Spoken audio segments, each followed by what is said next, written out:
Halo saudara pendengar yang saya cintai dan kasih dalam kasih Kristus, kita berjumpa lagi dalam program Kuasa Kebenaran, ya. Saudaraku yang saya kasih dalam kasih Kristus, kalau minggu lalu kita telah membahas tentang ada 6 poin, ya, yang ketika kita menjadi warga negara kerajaan Allah, dan saat ini kita akan masuk pada poin yang kedua masih, yaitu setelah kita menjadi warga negara kerajaan Allah kita harus diajar, ya. Tapi sebelumnya kita akan melanjutkan, saudara, mari kita berdoa. Kembali kami menghadap di Kau Bapa dengan segala kerendahan hati kami bersyukur dan terima kasih kepadamu Bapa, karena Engkau begitu baik dalam kehidupan kami. Saat ini Bapa, dalam program pekerjaanmu, pelayananmu, di mana kami akan mengajar kebenaran-Mu, biarlah Bapa kami sebagai pendengar, kami dapat mengerti, memahami kebenaran-Mu, karena kebenaran itu yang akan membawa kami menuju surga yang kekal. Terima kasih Bapak di surga, kami sebagai pendengar, berikan hikmat, makrifat kepada kami, pengertian, agar kami lebih memahami kebenaran-Mu dan lebih dalam lagi.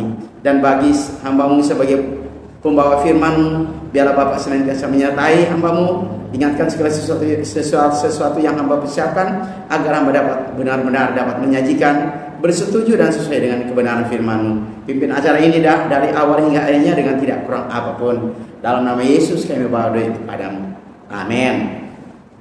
Saudaraku pendengar yang saya kasih dalam kasih Kristus, minggu lalu kita telah membahas tentang ketika seorang murid itu menjadi warga negara kerajaan Allah, yaitu pertama dia harus menyembah Bapa dalam roh dan kebenaran, dan itu kita telah membahas bersama. Kemudian yang kedua adalah kita harus diajar. Nah saudara, ada sambungan, kita harus diajar itu seorang murid yang harus menerima pengajaran, ya, pengajaran Alkitab. Mengapa saudara? Karena dia masih bayi rohani, dia harus menerima pengajaran yang full time, ya, full time, kemudian secara full kembali kepada kebenaran Alkitab. Nah saudara yang saya kasih dalam kasih Kristus, kita lanjutkan tentang mengajar. Nah seorang murid, karena dia baru ditambahkan ke dalam kerajaan Allah, dia masih memiliki, ya, kurang pengetahuan akan kebenaran firman Tuhan. Itulah sebabnya kita harus mengajar terus menerus sampai ke tingkat kedewasaan rohani. Nah sama seperti yang dikatakan oleh Kisah Rasul pasal 2. Mari kita membaca Kisah Rasul pasal 2, ya. Saudara, Kisah Rasul pasal 2 ayat yang ke-42 dikatakan dalam terjemahan Indonesia Yunani, dikatakan begini saudaraku. Mereka bertekun dalam pengajaran rasul-rasul, dan, ya, di dalam persekutuan mereka selalu berkumpul untuk memecahkan roti dan berdoa. Saudara, dalam Kisah Rasul pasal 2 ayat yang ke-42, ketika 3.000 orang dibaptis, maka para rasul tidak meninggalkan 3.000 orang itu secara semena-menanya, tetapi mereka diajar, dituntun oleh para rasul kepada pengajaran para rasul.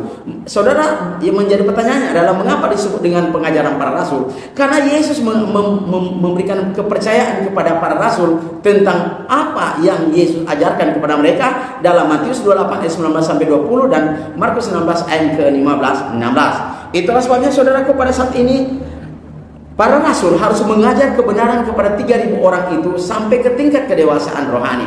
Nah saudara, seorang murid yang masih dewasa, masih kekanak-kanakan rohani, dia harus mengerti tanggung jawabnya, dia harus mengerti kewajibannya, dia harus mengerti apa yang menjadi tanggung jawab dia, kewajiban, dan merupakan hal yang harus dia lakukan adalah mengajar.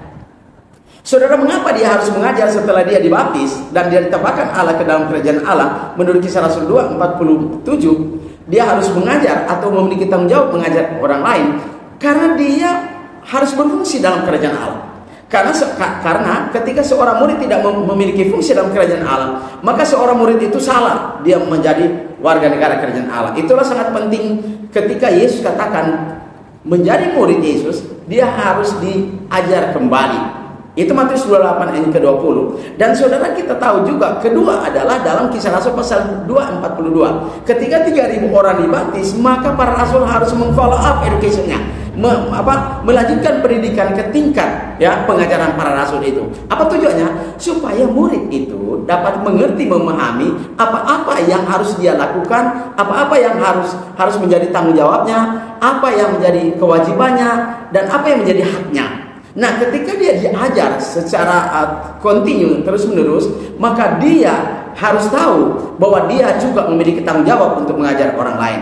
Itulah sebabnya seorang murid itu, saudaraku, dia harus memiliki kecerdasan. Ya, ketika dia menjadi warga negara kerajaan Allah, dia harus memiliki kecerdasan rohani. Mengapa? Sebagaimana Paulus katakan kepada Timotius dalam 1 Timotius pasal 4 ayat ke-6, bahwa mahir dalam pengajaran iman, ya, mahir dalam pengajaran iman. Timotius dia mahir menguasai pengajaran iman, yaitu Injil Kristus. Mengapa? Karena Paulus sebagai tutor dia, Paulus sebagai guru dia, untuk mengajarkan semua hal yang berhubungan dengan kebenaran Injil itu. Itulah sebabnya saudaraku yang saya kasih dalam kasih Kristus, Petrus juga katakan dalam 1 ayat ke-13, hendaklah ingatanmu tajam. Saudara, seorang murid yang memiliki produktif, ya, seorang murid yang produktif dalam rohani, dia harus memiliki ketajaman rohani. Artinya ketajaman intelektualnya. Mengapa? Karena dia harus belajar, dia harus diajar dan belajar, dan dia juga harus mengajar. Jadi dia harus diajar, dia harus belajar, dan dia harus mengajar. Apa tujuannya? Supaya dia produktif di dalam dia menjadi warga negara kerajaan Allah, dan dia mengerti tanggung jawab, hak dan kewajibannya sebagai warga negara dari kerajaan Allah. Bukan berarti setelah dia menjadi warga negara kerajaan Allah, dia harus malas-malasan, atau dia tidak mau tahu tentang tanggung jawabnya, apa kewajibannya, dia haknya, ya. Nah, ini semua saudara harus dimengerti oleh seorang murid. Itulah sebabnya penting seorang murid itu setelah dibaptis, setelah dia keluar dari dalam air, dia harus diajar terus-menerus sampai ke tingkat kedewasaan rohani yang penuh, supaya dia tidak lagi melakukan dosa. Itu yang pertama, dia tidak lagi melakukan dosa. Dan yang kedua adalah dia takut melakukan dosa. Kenapa? Karena dia telah diajar bagaimana seorang murid yang harus menjaga kekudusan hidup itu. Itulah sebabnya Paulus katakan dalam Roma pasal 12 ayat 1, dikatakan hendaklah mempersembahkan tubuhmu sebagai korban yang hidup lagi, kudus dan berkenan kepada Allah, karena itulah ibadahmu yang sejati. Saudara, seorang murid ketika dia diajar, dia memiliki kualitas yang dikehendaki oleh Allah, maka Allah senang, saudara. Kenapa? Karena dia memiliki kecerdasan rohani, dia memiliki kepekaan rohani, dia memiliki intelektual untuk selalu hidup kudus di hadapan Allah. Dan inilah saudara menunjukkan kepada kita bahwa seorang murid harus diajar terus-menerus sampai ke tingkat kedewasaan rohani. Saudara, apakah saudara ketika dibaptis, saudara diajar oleh seorang pengajar Alkitab dan sampai ke tingkat kedewasaan rohani? Ini sangat penting, saudara. Kenapa? Karena dengan kita diajar, maka kita tahu tanggung jawab, kewajiban dan hak kita. Dengan demikian saudara, ini menunjukkan kepada kita bahwa seorang murid harus memperhatikan, ya, ketika apa yang diajar, dia harus memperhatikan. Saudara, kata memperhatikan, bahasa Yunaninya dikatakan hupakowo. Saudara, kata hupakowo adalah kata majemuk, yang itu dua kata digabung menjadi satu, yaitu dari kata hupo dan kowo, ya, akowo. Nah, hupo artinya di bawah, kemudian ya, akowo artinya saudara, ya, mendengar. Jadi memperhatikan adalah seorang murid yang diajar memperhatikan, ya, dengan seksama, sehingga dia mengerti tanggung jawabnya, kewajibannya dan haknya, dan dia mengerti sehingga dia taat kepada kebenaran itu. Nah, saudara, murid Yesus yang benar adalah dia harus memperhatikan, ya, mempedulikan, supaya ketika dia selesai diajar, dia memiliki kecerdasan rohani, dia dapat mampu mengajar orang lain. Dan saudara, poin yang ketiga, nanti kita akan, ya, belajar tentang seorang murid harus belajar firman Tuhan, ya. Jadi kita telah belajar bersama-sama, yaitu apa yang harus dilakukan setelah menjadi warga negara kerajaan Allah. Pertama, dia harus menyembah Bapa dalam roh dan kebenaran, dan yang kedua dia harus diajar. Dan minggu depan kita akan bahas poin yang ketiga adalah harus belajar. Saudara, inilah saudara yang harus kita mengerti, bahwa ketika kita menjadi warga negara kerajaan Allah, kita harus produktif dalam kerajaan Allah.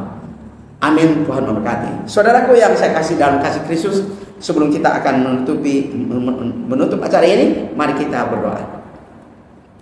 Bapa kami yang ada di surga, kembali kami menghadap di Kau Bapa dengan segala kerendahan hati kami. Kami bersyukur karena Engkau begitu baik dalam kehidupan kami. Kami telah menerima pengajaran, dan di dalam pengajaran itu kami dapat memiliki pengetahuan akan sabda firman-Mu, di mana ketika kami menjadi murid Yesus, kami harus produktif, kami harus memiliki pengetahuan untuk bertanggung jawab mengajar jiwa-jiwa yang sesat. Dan biarlah Bapa pelajaran ini, pengajaran ini membawa manfaat bagi pendengar, dan ini menunjukkan kepada kami bahwa kepada kita bahwa ini sangat penting untuk belajar, diajar supaya kita dapat mengerti tanggung jawab serta kewajiban dan hak, dan dengan demikian maka kita menjadi dewasa rohani. Bapa kami di surga, terima kasih atas hikmat makrifat yang Kau berikan kepada kami, di mana Bapa telah memimpin acara ini dari awal hingga akhirnya dengan tidak kurang apapun. Inilah doa dan permohonan kami Bapa. Kami sebagai pendengar, sekiranya Bapa memberkati pendengar agar mereka diberkati oleh Tuhan secara berkat rohani dan jasmani. Inilah doa dan permohonan kami, dalam nama Yesus kami bawa doa kepadamu. Amin. Saudara pendengar, jika saudara memiliki pertanyaan, hubungi di nomor saya 085340429873. Sekali lagi, hubungi di nomor saya 085340429873. Tuhan memberkati kita.